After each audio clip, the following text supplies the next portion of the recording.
Well, welcome back again. Dad's World, Dad's Garage, Dad's Dickhead Adventures, whatever the kids want to call it. I've got the new rings and all that front end up in top end on that bike going. Now it's time to concentrate on this one. So this will be how to rebuild a 2020 KTM SX85 top end. So far all I've done is taken the seat off. And then I realised, shit, I better film it. So the idea is to get the seat off. We'll get the fuel tank off. All these guards will come with it once I undo them from the radiators. There's a little screw around the other side. I've got to drain the radiators. And then I'll spark plug out, obviously, and all that. Take these, whatever that's called, off. I've disconnected that, the fuel tank. So yeah, and then it'll be hopefully exposed piston in here, and this bike's got a whole new piston, new gaskets, new everything. From Mototech in Geelong. Hook you up, good prices. Got to get the exhaust off as well. So yeah, I might try and time lapse it.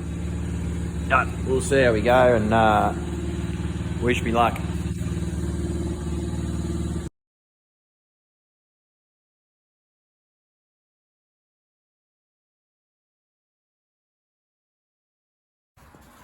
So you don't need, I haven't got a fancy spring pulling thing. Just use me pliers. You can get in the side and pull them down and clip them up pretty easy. So yeah, to get the exhaust off, you do the springs. There's a holding bolt here. Then you should be able to pull it straight out. And let's see how we go. No, there's another one down there. Forgot about that one.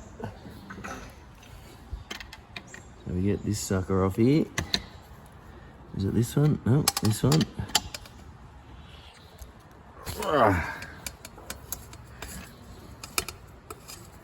This is where I need a cameraman. I might have to expand my operations. My due today is a Friday. I'm on shift work hours, so the kids aren't here to help me or laugh at me or call me names. Now, let's see, just a jiggle. The front's come out.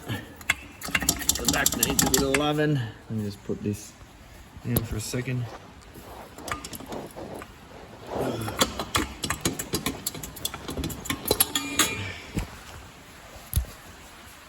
There we have it. Expansion chamber, done and dusted. So from here I'll get down, I think it's one of these lower ones down here that let the coolant out. We'll soon find out, because I'll just undo one, and if no coolant comes out, then it might be this one I'll go for. Maybe. No idea. I'll just keep going until one comes out. Yeah, this one here. Oh, dum. I should have just looked for the one with the copper washer on it. Now, I'm pretty sure the manual said this bike only has 800 mils, so yeah, I'll just keep going. I'll give it a wiggle, see how we go, get as much out as we can. And then we have to get some more to go back in it. So I got the fuel tank off. Took off the coolant line after I've drained the coolant. Took one of these arms off so it's easier to get the cylinder off. Took the cover off the power valve. You see there's a lot of dirt around there. It's hard to clean around that. I know that for a fact. Now I'm just undone these bolts, so I'm getting ready to pop this top cover off. Make sure they're all out. Bit of a moment of truth, have a look at what it looks like, have a look at that in a second. But the trick with the power valve, this is a few times I've done this now. A little bit of water in there, must be the way he cleans it. A couple of the videos show him just popping them straight off, but a lot of them, this model, I don't know if any others do, have a clip. See the clip that just came off? And then it falls out. There it is there. So it's like a locating clip that pushes up and then clips on. Obviously, don't lose that. And then this here, power valve will just come off now. So yeah, don't forget the clip, otherwise you'll be yanking and yanking all day. And then as mentioned, the power valve will just pop off. That allows you to take the cylinder head off. Let's have a look under this cover. And my young bloke rides this on the pipe, so it wouldn't surprise me if this is as black as in here. Well, let's have a look. Yep. Certainly seen better days. I'll get a torch. You still see the writing on the piston, that's not too bad. Anyway, new one to go in, head comes off now. And we'll clean all this up. And yeah, have a look at the piston once it's out.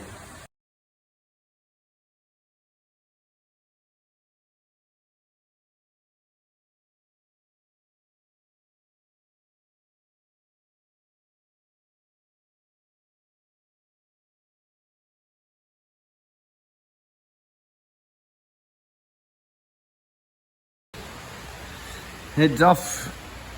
Yeah,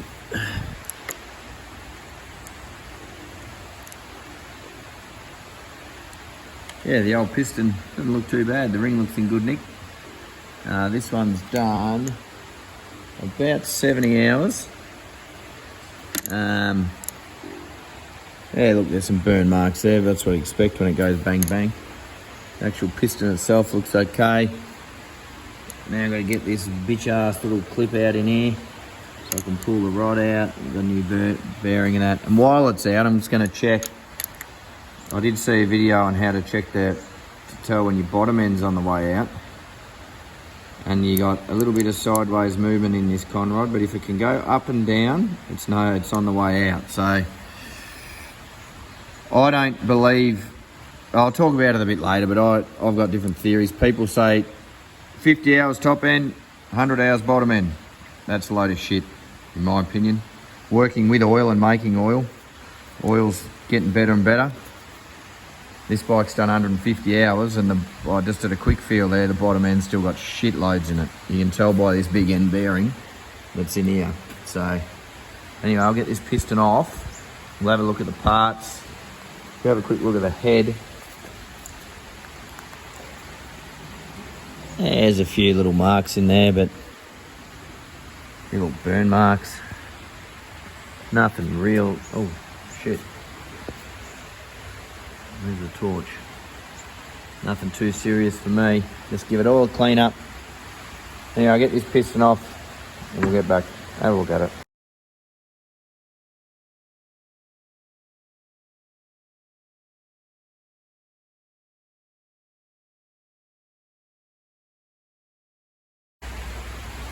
So here we are. Obviously only took one clip out because then you can push it through, but the clip came out easy. The pin came out easy. I've seen when I first did this, it was like, oh, you'll never get the pins out and blah, blah, blah. You need a special puller. Maybe I do mine regularly enough that it just comes out. And then there's a new little bearing here because all of this clips is all new. There's the kit, I've got a new bearing. Pistons in the box here. It comes with the new pin. Piston, look at that, it's got the ring on it. Now that's Mickey Mouse. A few gaskets, a few head gaskets, you got to measure which one you want. You can either do that with a special tool. I tend to just measure my existing one and put the same one on. But yeah, there's a few to choose from. I just use me trusty old vernier. I haven't got a micrometer at home, but the vernier works well. So yeah, I'll just get down, I'll give this a bit of a wash up. And then I'll get the manual out because we're going to have to torque it back up. I've got myself a torque wrench. All pretty clean, it's a bit of wear, a bit of fire and marking here and there. We've had a bit of a scrub. No, it's all coming together. There's another job on this bike I can't do. Hence why I brought a torque wrench. It's pretty clean. But yeah, the job I've got to do, I'm taking it to the shop to do, is the oil drain plug down here. It started to I could just feel it going out. So I'm changing this every 5 or 10 hours. I'll probably dump the oil in this at 150 hours. We've probably done it at least 15 times, probably 20 times. But now it's getting stripped out. The best way to fix them is with a thing called a time cert.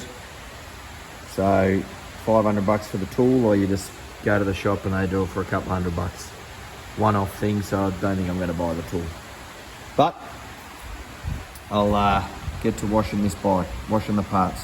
So when I was talking about the big end bearing, it's this sucker here. You push your conrod all the way down so it doesn't go any further.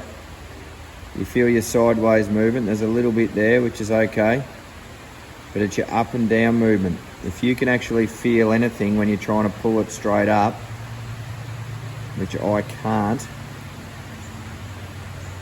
there's no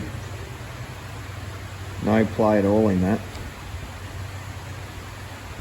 Sideways there is, only a little bit, but up and down I'm getting nothing. That to me tells me that bearing's okay. Can we see in there? There's a little bit of sideways, but you get that on every bearing, but no up and down. Like I said, oils are the best oils they've ever been. And whoever said they got to serve it, you got to pull it apart and rebuild it every fucking 100 hours is crazy. Just a waste of time and effort. Anyway, thank you. We'll get back to putting this back together. So I've got the gasket off. It's hard to do this with an iPhone, but I'll get it to a point where I can measure it. I'm just going to measure it with my vernier. Excuse the camera work. So I'm on a broken bit. I've got no high rise part. You can see that's below 1 millimetre, and you come along here and you look for which one's lined up the best. I was thinking it's not 5, it's not 6, or is it 8 or 7, depends what angle you look at it. Anyway, here's one out of the box. It's not 6, might be too small this one. Let's try again, bigger surface area.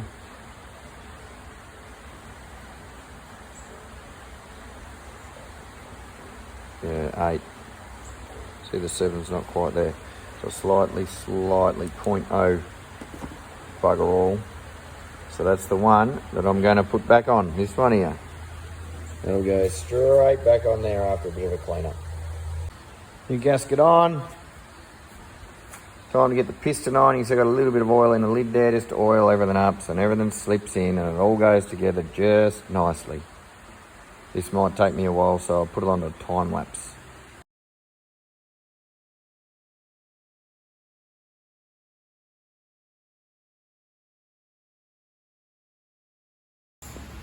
So I've got the piston on.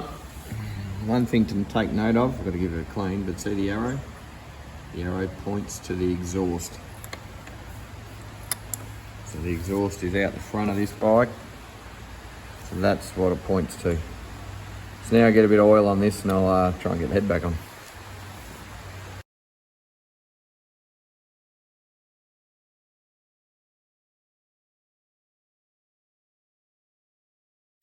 Rightio.